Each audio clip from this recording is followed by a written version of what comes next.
Okay, well, welcome to the deep water. I talk to you a lot about the process that I go through to what I'm releasing here. That's not just to excuse anything or anything else, but it's part of training you on how one person hears. Okay? I'm a truth teller. Hopefully that will stir things up from you. God will take me into scriptures often linked with the times and seasons, right? We're just staying aligned with God in that. But then he'll drop me into other places. And at times I'm like, okay, why are we here? It's usually an address. He has fun. It's like drive to this address and you don't know who lives there. Until you show up and you go, oh, it's so-and-so, right? That's how he does with me. And then he'll let it just simmer and simmer and simmer, and and he takes me into this very deep place. And it starts to get some clarity, but sometimes it's hard. Last night I sent out the ping. How many of you got the ping? Okay, good. See, I did remember it, so that's good. Didn't send it just to myself. But I sent it to, it's like, I don't know for sure that's what we're going to talk about, because it still wasn't clear to me. So this morning I'm there in that, and part of what I've realized, I couldn't come out of that till almost noon.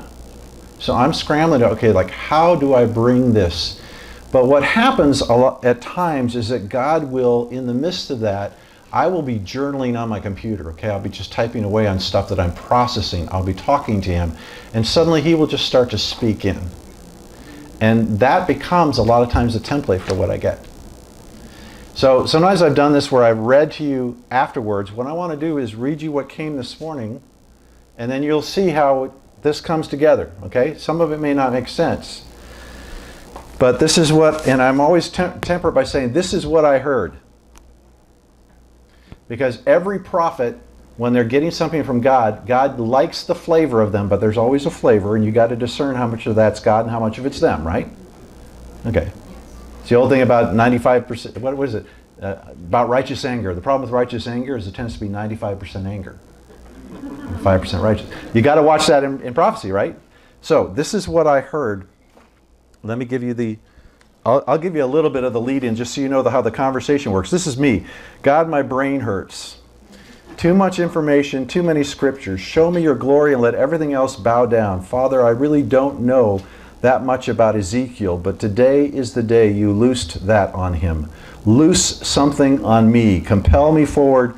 Launch me into the deep. Loose the nets. Bring the harvest. Overwhelm my senses. Convict me of my inadequacy to partner with you. Show me your glory. Show me your glory. Show me your glory. So that's just where and this is what then he started. And I get the first 2 or 3 words, I type those, and he's off to the races. My people live in the shallows most of the time, but I want them in the deep. They live in the shallows of life with me, but I want them in the deep.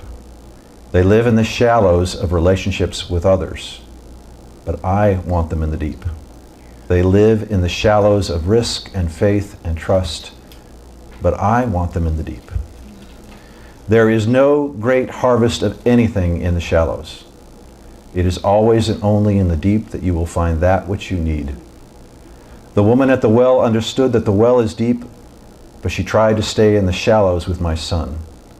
But he took her into the deep when he revealed his understanding of her deepest shame and need. The deep is the only place that my people will find what they really need. The surface is the place of the golden calves, the religious traditions that do not satisfy and become a barrier to the deeper waters in which I call them to live. I did not go deep into the heart of the earth so that you could live on the surface of life. The sword of the Spirit does not separate between skin and muscle, but joint and marrow, in the deep place where the real needs lie, where the real power resides, where the deep dreams dwell and the hunger is raw and unexplained and often unexplored. Go deep, go deep, go deep. Launch, launch, launch. You've been there before, but not at the command of my word. Go deep, go deep, go deep. Let down your nets and let me fill you. Open wide your mouth and I will fill it. I took Ezekiel deep on this day. I opened his mind and spirit to what he did not know.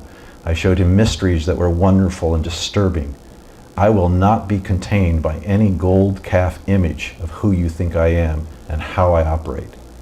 Stop trying to define and limit me in terms of what you can comprehend. Let me blow open your mind to what I am and what I will do. And there's a little bit more here. I have grown weary of those who say they represent me, but do not bring all of me to the light of day. I am beyond mystery, and I will not be contained by the words and images of today. The pool is closed, but the lake awaits, if only you will move into the deep and away from the shore. Okay, all right. Well, I don't know if it makes sense to you. It does to me, because I'll try to connect some dots here for you. But see, I sit there with all this different stuff trying to go, okay, God, how does that fit? How does that fit? How does that fit? And then suddenly in the midst of that, he's like brings it together and focuses it in a deep place. And then my challenge is to try to articulate that. You know when you're in a deep place and you kind of like, you're not quite sure how to come out completely? Any of you? Yeah? Sometimes it's in the presence of great beauty, okay? A guy named, forget his name. I'll think of it. Money and the Meaning of Life is one of the books he wrote. But he talks about how every person, no matter what their faith is, that when in the presence of great beauty or deep sorrow, their life opens up and they become aware that they are more than just momentary. And he described this whole scene. I've talked to you about it before. When he saw the space shuttle, he was invited with a bunch of people to watch it go up. And just how this very cynical group of journalists and authors and writers and other people just suddenly got really quiet and still just as they watched it. There was this, and how gentle they were with each other. And that's not a thing you want to come out of quickly. Do you understand? There's a deep water place. So let me try to connect the dots. By the way, also too, I just pay attention to a lot of little things that go on. And so this morning my phone is sitting there and it's showing me basically this. It was downloading a system upgrade, and it was saying it's time to update your operating system. So I want to release that over you. This is a system upgrade, a system update. You got it? You ready? Okay, put your hands up. Are you ready to receive an update? Yes. Okay, so it says, do not turn off the target. That would be you. Okay, so I'm open to the upgrade, Lord. Okay, amen. Put your hands down. Okay, so let me watch. Keep it soft. Huh? Keep it software. Keep it software, yeah. Yeah. Okay? Hardware is not going to change. So this is something that I talked about before, just briefly, but I want to bring it up because this is connecting dots for me. God, we go through the biblical months, but God showed me this principle that in the first month, which is connected with Passover, with the crucifixion, resurrection, all that intensity that goes on is like this huge storm over deep waters. The second month is when things are in transition, when the disciples are waiting around for what's next, when Israel is making their way out in the wilderness. In the third month, Israel gets to Sinai and God's voice comes down. The wave breaks open and the Holy Spirit is poured out in fullness, and tongues and signs and wonders to break open there. And all of that happens in those first three. But then in this fourth one, there's a crash where it comes against things. And this is where we end up with the golden calf and all. And he's just showing me how this is working time and time again, but that how it all starts up there where the storm is and where the storm's located. So I'm going to connect the dots here again. But right now we're in a month, in the fourth biblical month, which is connected with when Moses is out on Mount Sinai and what's going on down below. Yeah. So you got two brothers, two Levites, right? Very, very different. One who clearly knows who he is, the other one who gets pushed around a little too much by public opinion. And what's interesting is that we know from the scholars that this happens on the 17th day. I won't go into all the math, how you know how long Moses was up, when he came down, but you can do the math. And it's on the 17th day of the fourth month. Well, today happens to be the fourth month and the fifth day. So if we wanted to say on this day in history, right? Did you ever do those? Remember? On this day in history. You remember the program? Anyway, so right now today, Moses is actually up on the mountain still getting the download from God. How deep do you think that water was? Okay, he's getting the whole design. Now meanwhile, there's a lot of kibitzing going down below. The calf is being worked on probably by this point. Okay, so there's this tension that's going on. But in the meanwhile then, when we overlay with Ezekiel, and that is Ezekiel's name, which is God will strengthen, is what it means. And he's going to need it because of this thing right here. Now it came to pass on the 13th year, in the 4th month, on the 5th day. That is today, guys. And I can't get around when God aligns a scriptural reference in the Bible with the day when we meet. I go, okay, I'm sorry, I can't just ignore that. But I'm trying to fit it in with everything else. Well, he's showing me, I was among the captives of the river of Chebar, and the heavens were opened, and I saw visions of God. He's getting taken into the deep waters. Moses at this very time is in the deep waters, and he's getting revelation. Ezekiel's about to get a whole download. Now, I'm going to jump to the end of this first session just so we're clear about the reaction, because this is him. Okay? So the Spirit lifted me up. This is after he sees, and we're going to read some of that. The Spirit lifted me up and took me away, and I went in bitterness and the anger of my spirit, but the hand of the Lord was strong upon me. Then I came to the captives of Tel Aviv, who dwelt by the river Chebar, and I sat where they sat and remained there astonished among them 7 days. I'm going like, okay, I get, he gets the deep, right? He's just sitting there like, Ezekiel, you okay? Yeah. What happened? Right? So let me read some, because this is what he gets. This is first chapter, 4th verse. Then I looked, and behold, a whirlwind was coming out of the north, a great cloud with raging fire engulfing itself, and brightness was all around it, and radiating out of the mist like the color of amber, out of the midst of the fire. Also from within it came the likeness of 4 living creatures, and this was their appearance. They had the likeness of a man. Each one had 4 faces, and each one had 4 wings. Their legs were straight, and the soles of their feet were like the soles of calves' feet. They sparkled like the color of burnished bronze. The hands of a man were under their wings on their 4 sides, and each of the 4 had faces and wings. Their wings touched one another. The creatures did not turn when they went, but each one went straight forward. As for the likeness of their faces, each had the face of a man. Each of the 4 had the face of a lion on the right side. Each of the 4 had the face of an ox on the left side, and each of the 4 had the face of an eagle. Thus were their faces, their wings stretched upward. 2 wings of each one touched one another, and 2 covered their bodies. And each one went straight forward, and they went wherever the Spirit wanted to go, and they did not turn when they went. As for the likeness of the living creatures, their appearance was like burning coals of fire, like the appearance of torches going back and forth among the living creatures. The fire was bright, and out of the fire went lightning. And the living creatures ran back and forth in appearance like a flash of lightning. Is this sounding a little bit like you think might have been going down on Mount Sinai, right? I mean, he's not having, the Lord is speaking to him and giving him details about stuff, but the whole thing about the lightning and the flashes and the fire just feels very connected. These 2 men are both getting deep downloads, deep revelation for what they'll need. Because they both are about to go out and confront. Moses is going to go down and face off a couple of million folks, right? Ezekiel is being called to face off a whole nation. So out of the deep comes an assignment. Out of the deep comes the revelation. Out of the deep comes the transformation that we'll need to do the assignment. Do you see why we have to camp out in this scripture, though, on this day, guys? Okay? It's here. This is the day. This is the 5th day of the 4th month.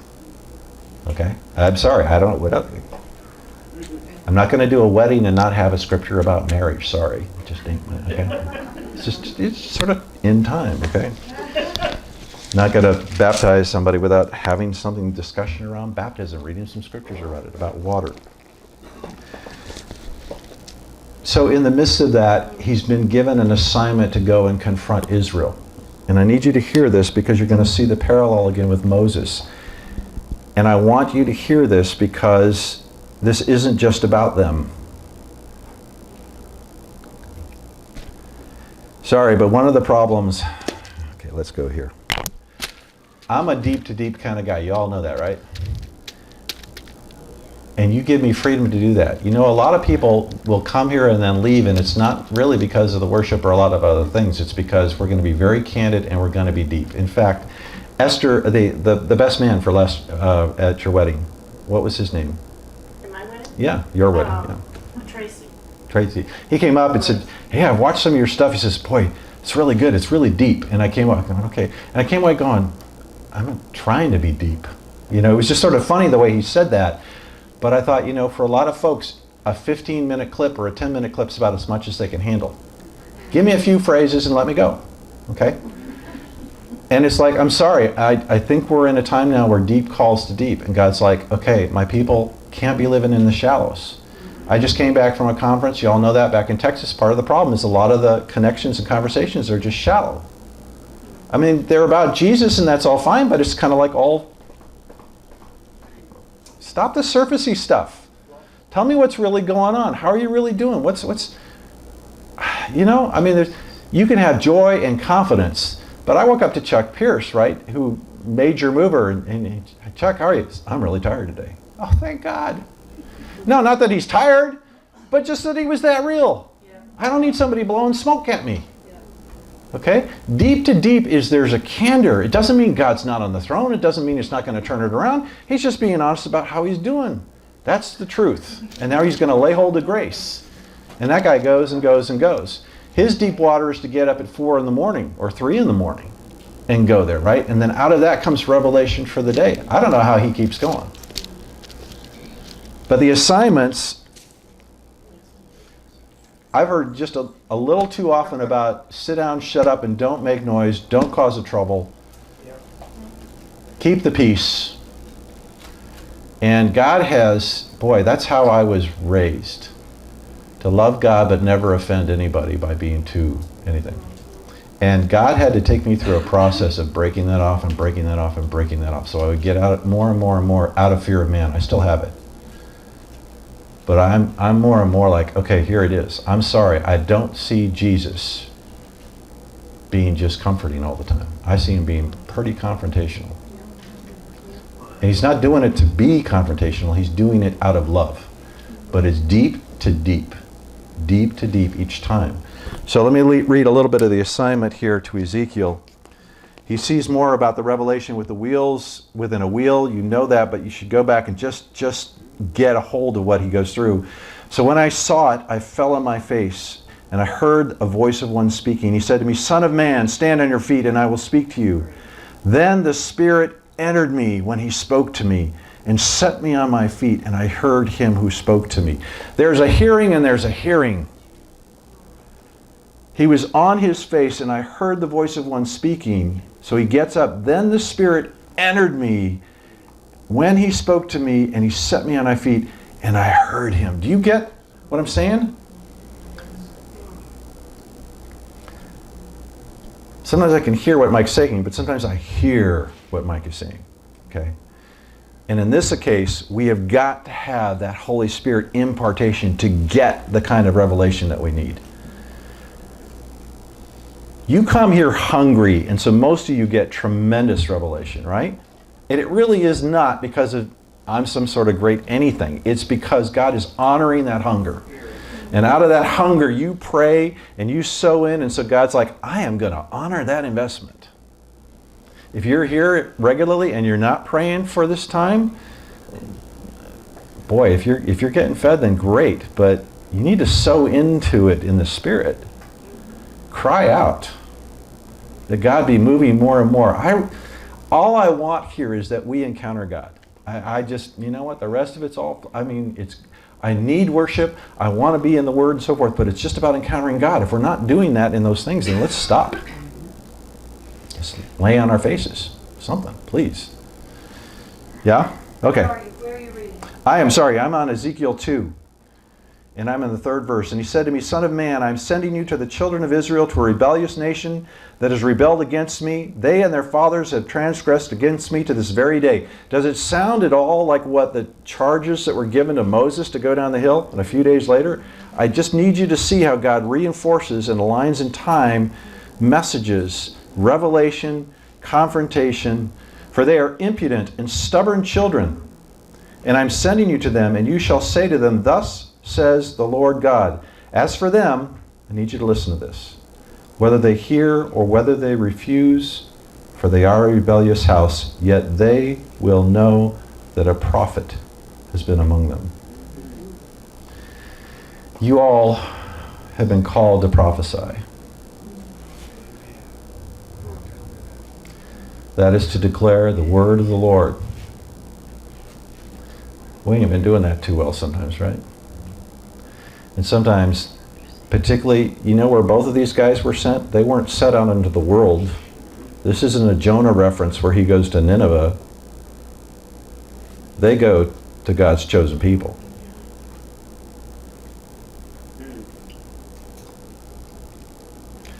As for you, Son of Man, do not be afraid of them, nor be afraid of their words, though briars and thorns are with you, and you dwell among scorpions. Do not be afraid of their words, or dismayed by their looks, though they are a rebellious house.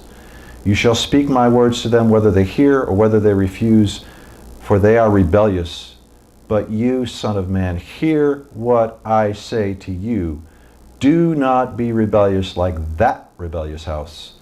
Open your mouth and eat what I give you. Now when I looked, there was a hand stretched out to me, and behold, a scroll of a book was on it. And he spread it out before me, and there was writing on inside and on one side, and written on it were lamentations and mourning and woe. Moreover, he said to me, Son of man, eat what you find, eat this scroll, and go speak to the house of Israel. Okay, you got it? Sorry, I'm not trying to make that overly heavy, but I want you to get, I mean, it is heavy duty, right? And I'm not going to back down from when, in time, God, to me, makes it real clear that I need to release this reference to you, right? It's more important to me that you get the references and go home before the Lord and get deep there, right? You need to be getting the kind of revelation and words that he speaks, however he speaks them to you. But getting into that place of deep waters. Because this encounter with Ezekiel, just like the encounter with Moses on the mountain, is for the assignment. And so it works again like this. It's not just in months, but I think it's in ways in which God hits us. The biggest waves source from the deepest waters. That's how it works, because those deeper waters will take all that energy and power from the storm and internalizes it, and then it begins to move and organize it, and it ultimately gets to the wave and it crashes against where it's supposed to. And so there's the encounter, and then there's the assignment. The encounter is with the presence of God. It's like that deep storm, and then it transitions, and there's a wave, and then the assignment is the crash out there later. Do you get that? Does that make sense? And so we've got both Moses and Ezekiel who've gone through that. I'm being sort of clever here, but what are the initials on the arrow? Me, there we go. Okay, sorry. Okay. Sometimes God just works that out. I was just trying to put the names up there, and I went, oh, look at that, it's me. And he's going, yeah, darn right. Now, let me just show you how he does this, because back on the 20th of June, right about there, we were in the third month, and I got up and he just said Luke 5. He just has Jehovah Sneaky. So he took me into Luke 5. And so I've been in there now since, and he's been giving me a number of words of that, and I've been pressing with it going, okay, God, how does that fit in with this? Well, the address drop, here's the opening part of this. So it was, as the multitudes pressed about him, who's him? Jesus. Yes. To hear the word of God, that he stood by the lake of Gennesaret, and saw two boats standing by the lake, but the fishermen had gone from them and were washing their nets. First point, I just want to make a point. The multitude pressed him to hear the word of God. Where is that multitude now? And by the way, where is he? Is he in the church?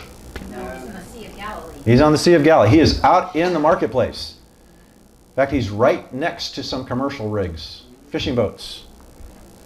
It's not the time of day. The fishermen are out there washing their nets, right? But he's in the market. But see this, I was going to God going, okay, God, where are the multitudes now?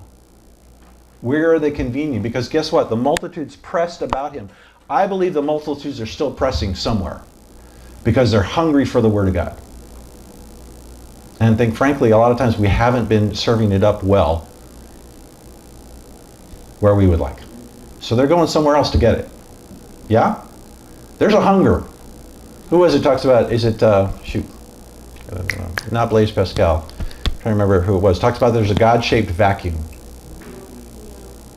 Okay? And the issue is if we can't find God, we will find a God to fill it. We will press for that need to be filled one way or the other. Okay, let's keep going. Then he got into one of the little boats, which was Simon's, and asked him to put out a little from the land, and he sat down and taught the multitudes from the boat. So there's Simon right at one end of the boat. Is this Simon's first encounter with Jesus? Okay, well we're gonna clue that in, but I'll just show you, I'll tell you it's not. But right, he's sitting there and it's in the afternoon, he's been doing his fishing stuff, so the boat's kind of rocking gently, and there's Simon trying to listen to Jesus. Okay?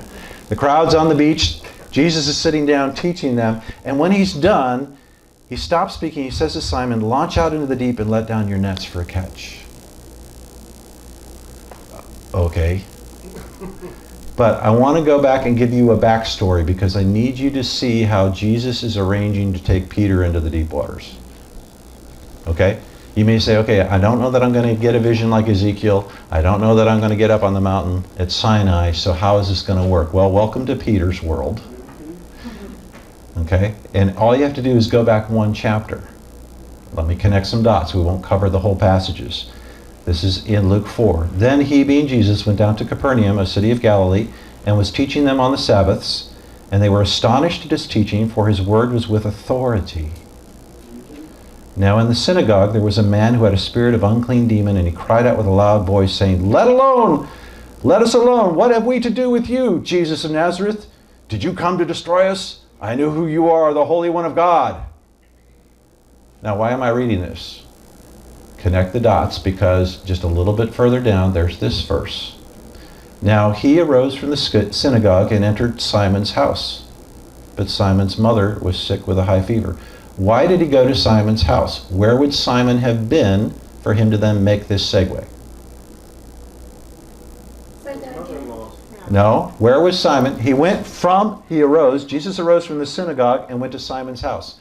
Why would he go to Simon's house? This is the first mention of Simon in Scripture, in Luke. Because Simon was in the synagogue. I just want you to know what Simon was seeing and witnessing, that he knew about Jesus, he'd seen him with authority, and he was present, I believe, without a shadow of doubt, and I think every scholar out there would back me up. Because it says, now he arose from the synagogue and entered Simon's house. It's the first place Simon is mentioned. So clearly he met him somewhere, and I'll bet you it was in synagogue, because you're not going to be going over, have the rabbi come over with you unless you're showing up at the church, right? You're going to shul, okay? Now, so Simon's been in the synagogue. He's watched Jesus already confront a demon. What happens next in his own house? Heals his mother-in-law. Okay, now it's getting a little more personal. Well, my synagogue, and it's funny, I didn't know that Mac had a demon like that, but okay. Right? You think this demon had just been, like, everybody knew this guy had a demon? Come on. And now he goes, and his mother-in-law's healed, and she gets up and serves them. You know the rest of that. Now here's another part. When the sun was setting, all those who had any sick, this is all one reading. You can go through and read it. With various diseases brought them to him, and he laid his hands on them and healed them, and demons also came out of many. Where was that happening? Yes, in the house. In Simon Peter's house. Hallelujah. I need you to understand, Simon saw him in the synagogue. Simon has healed his mother-in-law, and then sat there when their whole string of people who were sick and demon-possessed got dealt with. I want you to understand that, because it's important to see when Simon responds. He's not in the deep waters yet. You would think that would do plenty, right? You would think that would get his attention. Oh, yeah. But it's only when Jesus gets in the boat and says, launch out in the deep and let down your nets for a catch. And I love Simon's response. But Simon answered and said to him, Master, we have toiled all night and caught nothing. Okay, give me Simon's thinking process when he says this. Okay, well, this guy's a carpenter, I heard. He's a rabbi. He ain't no fisherman. You don't go fishing in the daytime, you go at night. We've been all night. We've been all night, all night, all night. The last thing I want to do is go back out in the water again. I just want to go home. I want to sleep, have a little wine, have some bread. Why is he busting my butt over this thing? Do you get, okay? Come on. Come on. Okay, Now, I want you to connect the dot in this way already. The question is, where is the place that you have been fishing, that you fished all night, that you did something for a long period of time, and it's failed, and you're frustrated, and God's going to say, I need you to go back out to that same place and let your nets down. Do you get? Oh, you know, I really don't want to do this. Master, by the way, that word master is one who stands over you. It's a very unique use. Only Luke does it in the Greek. And it's one who has oversight, who literally stands above you. It's like commander. Okay, commander, you know, we've toiled all night and caught nothing, but this is the key phrase. Key phrase. Nevertheless, at your word, I will let down the net. Yeah, there isn't a whole lot of faith here. I mean, you know, they said, come on, I'm the fisherman, you're not. You're a great rabbi, and clearly you can heal. Clearly you can cast out demons, and you got authority over that thing and over people and everything else, but I'm a fisherman. What is the difference what are the similarities between a fisherman and a farmer? Give me some similarities. Lots of hard work. Lots of hard work. What else? Bad smells. Bad smells. What else? What? Both are dependent on the weather a lot, right? Both have processes that they can't control, but there's a... Animals. What? Dealing with animals. Dealing with animals, okay. Both produce food. Both produce food, good. The differences, though, are even bigger because a farmer at least has land, has seeds, has a process, sees little thing. A fisherman goes out to the sea and throws a net out. Right? I mean, it's not like they can sit there and grow the little fishies up. They go out there and hope that right place, right time, right? You don't get, oh, look, there's a little fish. We'll throw them back and they'll be bigger next week. You can't. No, because they ain't going to be there, right? This is a lake. So think about it. Fishing it's got a tremendous amount of faith involved in it. Because you can't, farming, granted, lots of faith because, you know, and Jesus talks about it. The farmer doesn't understand the process. He goes to sleep and in the morning it's grown. It's just amazing. It's got it work. But still there's something he can see and manage, and I can weed and I can fertilize and I can water and I can kind of watch and I can anticipate. A fisherman goes out there and just throws the net and goes, boy, I hope there's something out there. Right? So this guy has been all night long out casting the net like this, you know, pulling it in, casting it. And so we have been all night and caught nothing. God, don't make, no. Really? Really? You had to pick my boat. Could have been James and John, you know, they're partners. Okay. Are you tracking? But this is Jesus taking him into the deep waters. And when they had done this, they caught a great number of fish, and their net was breaking. Now, I think you've got to figure out that there's a progressive revelation, right? It might be a Mount Sinai. It might be a vision when the heavens are ripped open. But in Peter's case, it was by Jesus connecting with him his deep point of need, which was finance, provision, fish. This had to do with his wife, his mother-in-law who was healed, any children that he had, his business partners. This was now about their livelihood, and they'd spent the night before catching nothing. Great number of fish, their net was breaking, and so they signaled to their partners in the other boat to come and help them, and they came and filled both boats so that they began to sink. That's a lot of fish. That's a lot of fish. I want you to find something funny about Peter and sinking. There's sort of crystallizing moments of faith for Peter and sinking, I think. Because it's not until this point. It wasn't at seeing Jesus teach. It wasn't at seeing a demon cast out in the synagogue. It wasn't with his mother-in-law. It wasn't with all the people that were healed. It wasn't with all those getting delivered at his own house. It was the next day, out in the deep, in the middle of the day, when Jesus causes fish to show up in his net. That crashes in. And when Simon Peter saw it, he fell down at Jesus' knees, saying, "Depart from me, for I am a sinful man, O Lord." Has he gotten now into the deep water? All that other stuff didn't get there. It was this. Jesus knew what it was going to take for Peter to get there, and he's giving him revelation. because he's giving him what he's going to need for what he's going to confront. And he ties it in this way. For he and all who were with him were astonished at the catch of fish which they had taken. And then Jesus says, from now on, you're going to be what? Fishing for men. But he's got to show Peter that he has the ability to draw fish in. He's not just Lord over disease and over the demons. It's over nature. It's over provision. And he's got to send Peter out to the area where actually Peter is an expert and quote unquote Jesus is not. So he can demonstrate, if you will obey, I will do my part. Deep water. And you know what? I just thought this about this, that Jesus always had this ability to go to the deep with those who are willing to go there. So for instance, as you know, God connects the dots when he gives these words to me. The woman at the well, right? She sits there and goes, well, the well's deep. How are you going to get water? And he says, well, if you knew who asked you, I'd give you living water. She's like, what? And so she plays around a little bit theologically. Well, you know, you Jews say it's in Jerusalem and da-da-da-da-da. And he says, finally, go get your husband. Well, I don't have a husband. Ah, you're good job. Thank you. You were completely honest. That's right. You've had 5. Man you have isn't your husband. Right? Just goes deep on her. She wants to stay surface and theological, and he goes, right? Okay, another case in point. Rich young ruler. Hey, I've kept all of these commandments and everything else. I want to follow you. He says, okay, good. One thing you lack. He's going to go right to the deepest part, right? To that deep water point. You need to sell everything. Because he knew where that guy lived. He knew the deep water. He knew. It's just like him dealing with Peter and the fish. He knew what was holding him back. He had to reconcile with that so he could follow.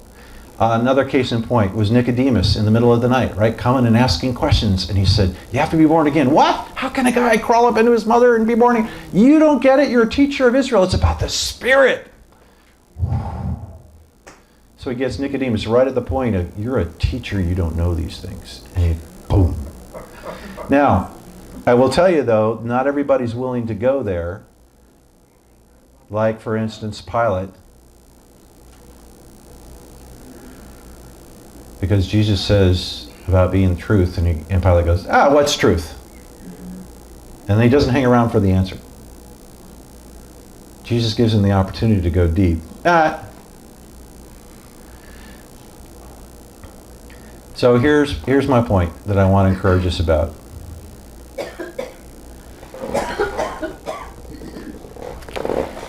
You see what this book's called? Unchristian. It's by Barna Group. It's a 3-year study about outsiders' view about Christians. And the final phrase they came up with to try to encapsulate it was this. People outside the church feel that people that go to church are basically unchristian. They're not walking out the values they see in Jesus. And part of that is because we live in the shallows too often.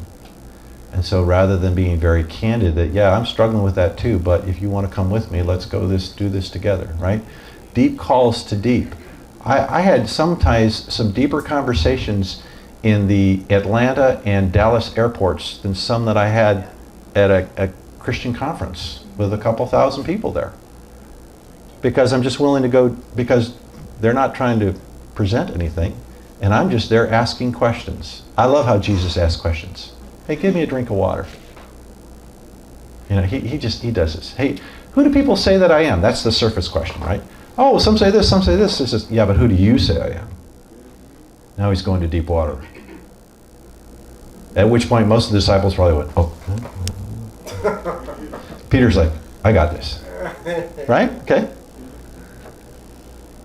This is really, I got this because I need to understand all the ways in which we have allowed the enemy to paint us into a corner and make us seem irrelevant to a world that is desperate for the truth. That's why it so struck me when I saw that they were crowding around Jesus at the shoreline.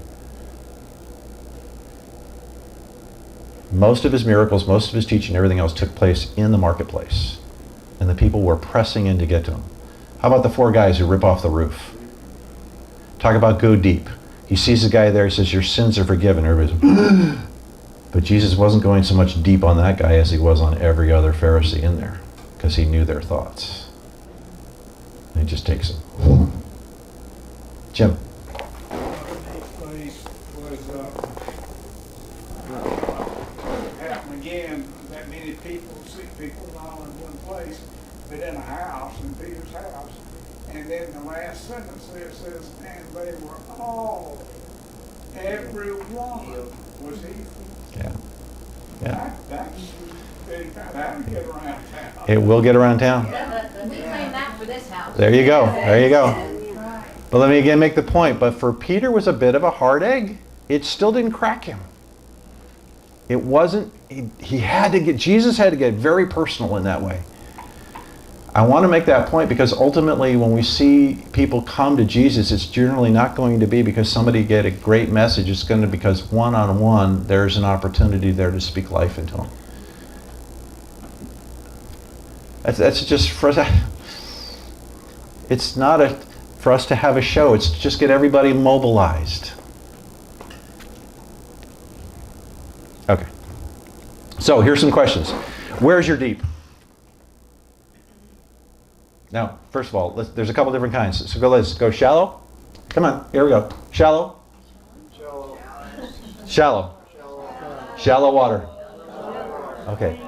A little deeper. Okay. Deep water.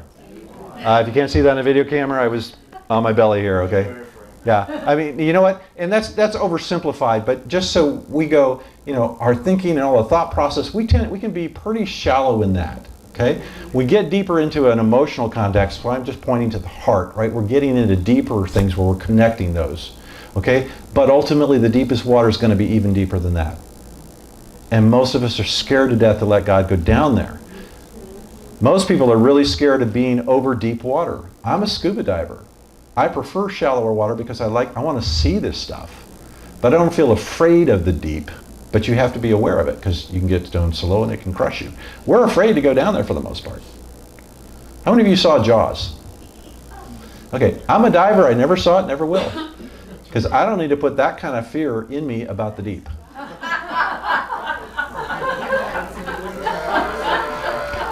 I was on a Lake Geneva about an hour north of Chicago where I went to high school with some friends, and we were out water skiing, and there was a young woman out there getting ready to, you know, you have to straighten the line and then go hit it.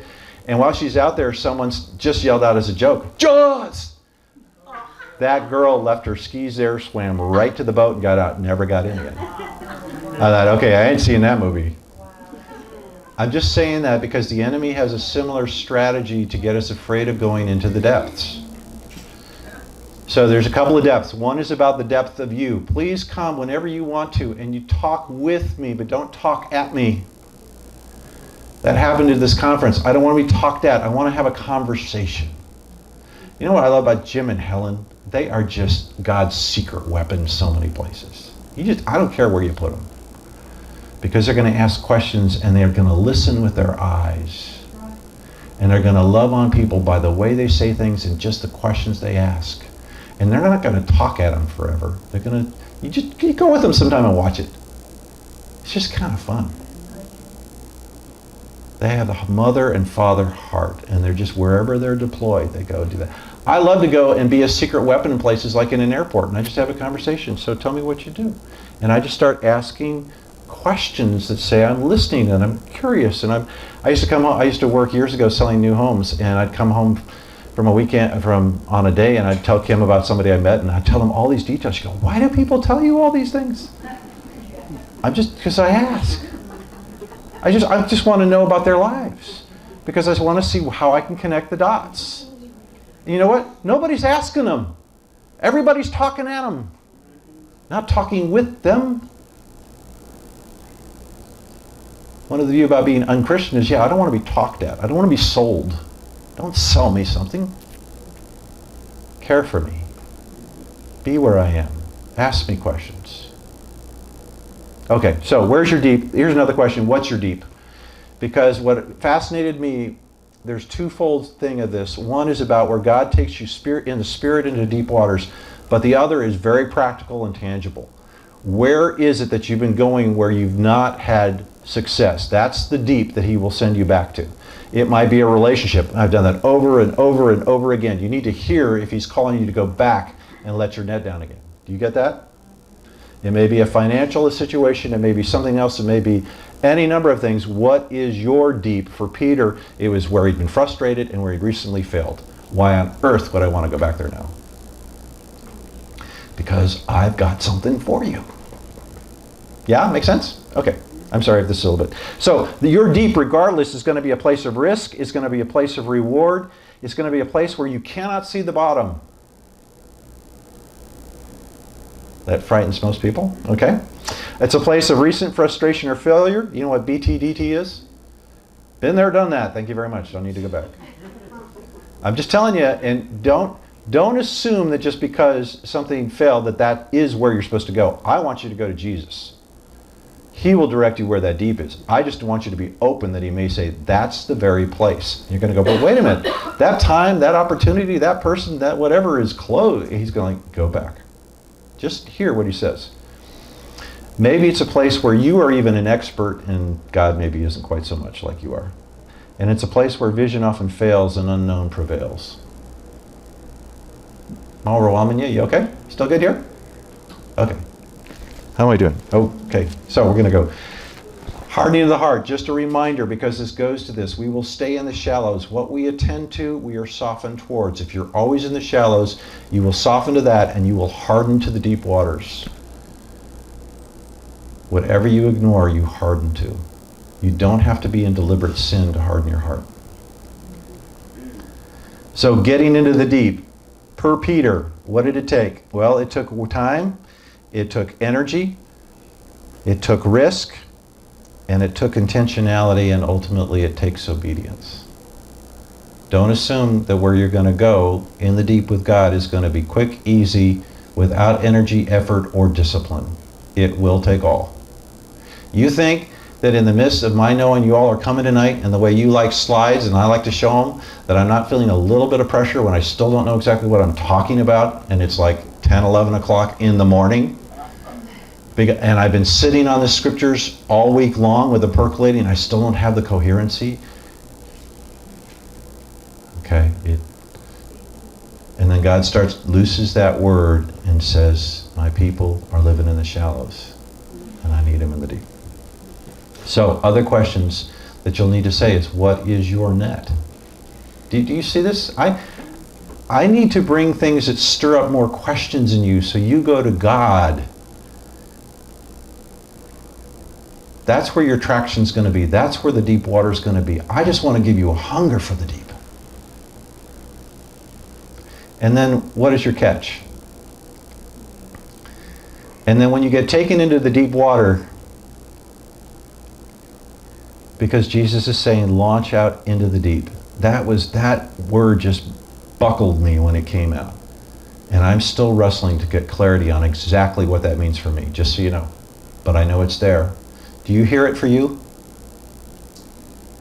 That deep can be with him, that deep can be in a relationship, that deep can be financially, it can be in a decision, it's any number of things, but it's launch out into the deep. Get out of the shallows. So here's some other things. It's okay to be stunned. Ezekiel came back this way. It's okay if you have to stay in that deep place a while. Actually, I was in there this morning and I saw a call came through from Helen. I could not take the call. I would not be, and I was concerned. I hope she's okay, but I can't just surface when I'm in that deep place, deep waters. Don't rush out to share. Here's a big, big thing. Sometimes we get deep revelation and we're so excited about it, we want to share it with 10 people and it dissipates. Sometimes you just need to let it sit there a while. Out of deep waters come the assignments. Did you see that? Peter's assignment came out of the deep water. So did Ezekiel's, so does Moses. And then out of the deep waters comes the revelation that you'll need. Because you're going to need revelation for that assignment. Peter, can you imagine Peter's life after that? Going back always, man, the fish. I just can't keep thinking about the fish. The fish. How does somebody, he would have seen some sort of, guys who said they could heal or say they could cast out a demon or who could teach, but somebody who can command fish to come into a net, give me a break. Do you realize how pivotal this was? It's so pivotal that Jesus has to replicate it once he's been raised from the dead in order to restore Peter's confidence. Because Peter's been shaken by what he did in denying Jesus 3 times.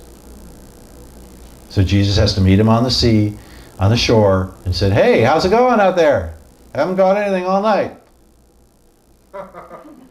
Try the other side of the boat. Who's saying that? Whatever, fine. Throw it over the other side, right? Go read it. Just Jehovah sneaky. Come on. So here, as inviting as the shallows appear, and that they seem safe, calm, and peaceful, you can't thrive there. And I'm sorry, but I think so many of our issues with being seen as unchristian is that we too often we've settled for the shallows. Oh, well, praise God, I came here and I did this, and I showed up for an hour and I made like I was happy, and now I'm going to go back and be depressed. And right? There's and what I have to get, I live in deep waters with the Lord, but I have to live in a deeper joy. I don't have that yet. There's much greater joy that I'm just not about. Jesus was just not heavy duty. I'm too heavy duty, too much. He could be light and have fun and then go back up and right? He just never stopped being in the deep. And here's this. If we're in the shallows, I think we might die there. I think the time's coming and changing where we can't just get by with it. So here's one final question. Are we truly authentic? And this would be to God and with others, with each other here and with the world, because there's a deep calls to deep. And I think the amazing thing in Acts 4 about these crazy, silly, stupid fishermen was this, and they recognized that they had been with Jesus. These guys had been in deep water with Jesus, and so they could move out of that. And they were recognized for that. And they were hated by the religious leaders, but ultimately they were loved by a lot of the people because they moved like Jesus moved in their midst. So launch out into the deep. That's my word, and I'm sticking with it. Gail. Can you quickly find the slide about the song Oceans and let us look through the words on that song? Because when we sing that song, that is what we're asking God to do. Yes, yes. So we kind of Well, it's not. It's on a completely different. It's that part. okay. Yeah, sorry. It's not in this. Yeah. So. But I realized that in singing that song so many Thursday nights out here for a long period of time, I'm actually stepping out into deeper waters, going beyond where my faith could ever have taken me. Yeah. And just without borders. Literally, no pun intended there, but no borders. Right. Just go. Just go. And I just think how amazing these teachings are and how they are beginning to, like you say, percolate in us. And to Gail's, but one thing I want to make clear with Gail, part of what we've talked with Gail, and she knows now, she is keeping that Friday night, Shabbat. She knows she's got to get into deep water. Because see, Gail's an exhorter. And the danger with an exhorter can just start talking so much that they can miss out of the deep water. The blessing of Rick Bonfim and the way that he understands ministry is to spend 3 hours in the morning in study and worship and prayer. You're getting into the deep water, so you're coming and you're moving out of the deep. If you don't have that, most people that are in my position they're so pressed for time with so many meetings and things, they got a couple hours maybe to work on a sermon. And you're wondering why it's light.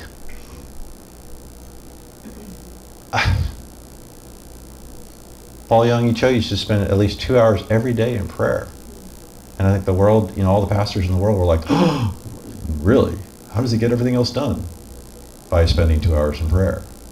And having a culture that understood that it was out of the deep waters that he needed to speak.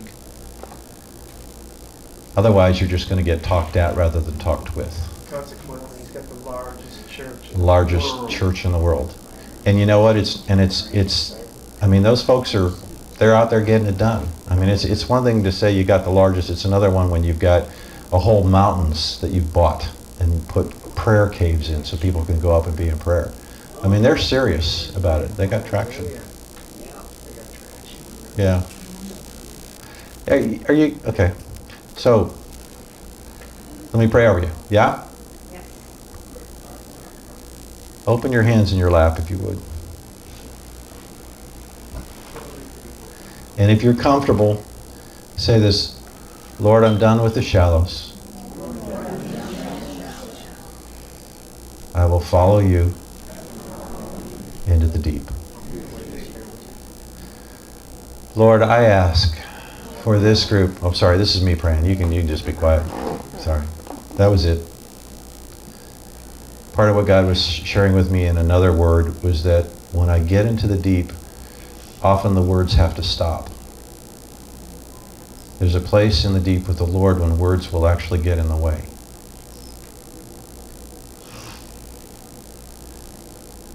Father, I pray now that you would draw each person here into the deep that you have for them. I know there's a deep with you, but there may be another kind of deep that they've got to return to so that you can show yourself as being ruler and Lord over all.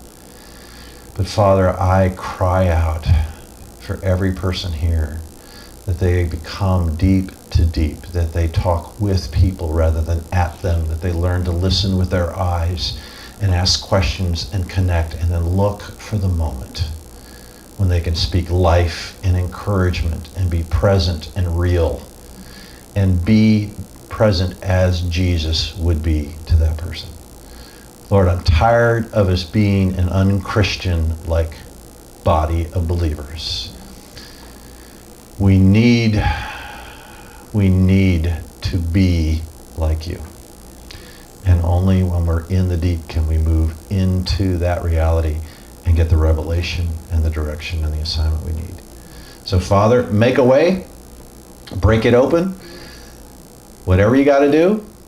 If you got to put somebody on their back, you got to pull somebody out of something, give them time in the deep water. And Lord, have mercy on us all. We love you. In the name of Jesus. Amen.